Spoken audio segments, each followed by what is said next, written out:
crime is always sex get a marina eba. I don't know people saying hector victim or haba. Victim or Robinina, no itabnina, Mamma or Bisina, Isano people for young key haba.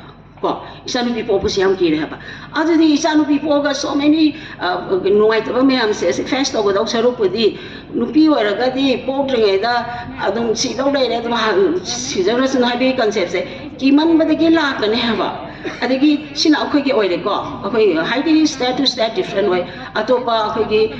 mapan gilam dadi door system yam kan matam dadi luhong biba ngamoy daw ba doriam na biba ngamoy daw boy taragadi pokta ba na fari no pa ko ga doriam no raga highly concept na with discrimination later ise adu mai maramoy da na sahiya sukoy pa se mathang sumlag pa sida hausitin nupa masaga nupi masaga gi sex ratio as matik factor re haba aduna nupa masa 4000 putting in nupi masa se almost 900 something manadre haba adu itaragadi kamai tawni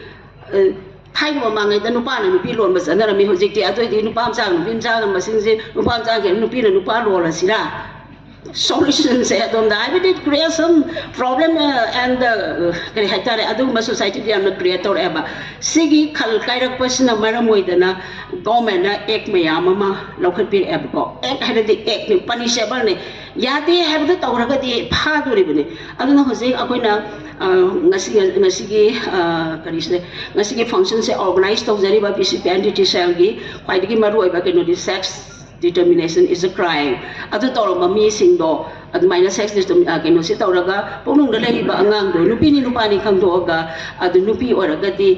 keno se abortion tawgi ba MTP tawgi ba asiguma mayang se masi crime ni adu nas na ek ni asi toro mami do punishable oi have di dandi pi be ai pa dandi di mai magi keno dugi matungina khenagre ko degree de sumaina lokhali ba mayang se adu sarkar na kaimta lokhat pi de have na te yam lokhat le have